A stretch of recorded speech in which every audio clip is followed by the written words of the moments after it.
संत ज्ञानेश्वर महाराजांचे बालपणाचे लौकिक जीवन म्हणजे समाजाकडून, जाती व्यवस्थेकडून दिलेल्या संकटाची, त्रासाची, दुःखाची मालिका खूप खूप सहन केलं. ज्ञानेश्वर माऊली आणि भावंडांना पैठण क्षेत्री शुद्धीपत्राचे निमित्त जावे लागले.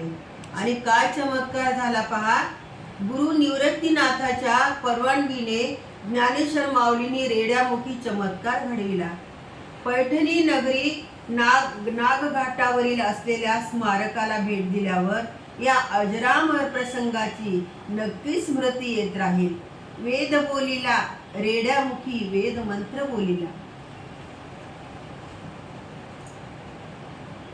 वेद बोलीला रेड्यामुखी, वेद बोलीला, वेद मंत्र बोलीला रेड्यामुखी, वेद बोलीला.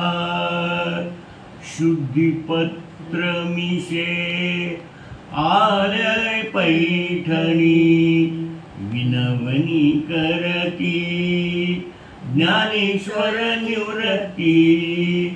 उपनयनाने भूषवावे जगती, प्रयोजन आमचे आपुल्या चरणी.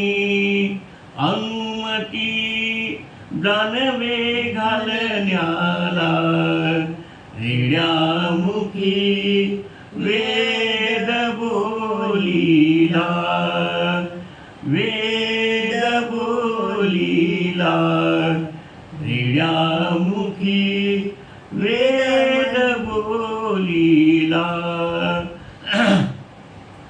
पाहता पखालीच्या एका रेड्याला, धर्मसभेतील शास्त्री बदला.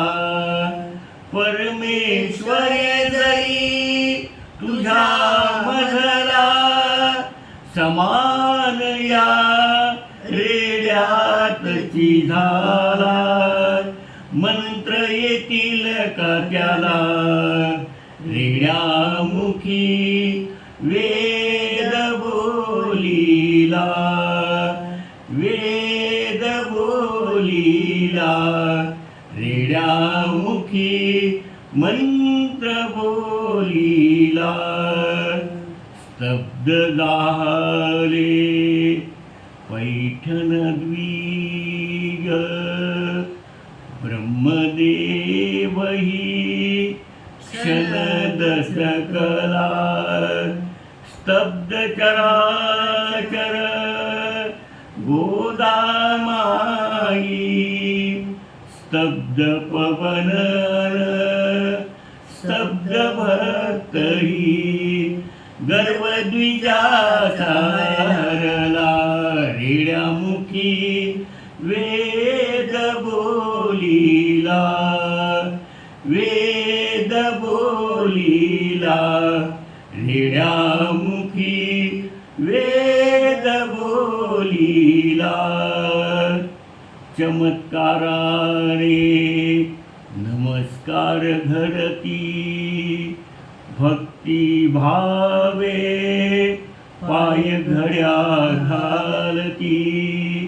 कीर्तन चिंतने भक्ती पंथाने ती, युग प्रवर्तक आपुली माऊली. जगती श्री हरी अवतरला रेड्यामुखी,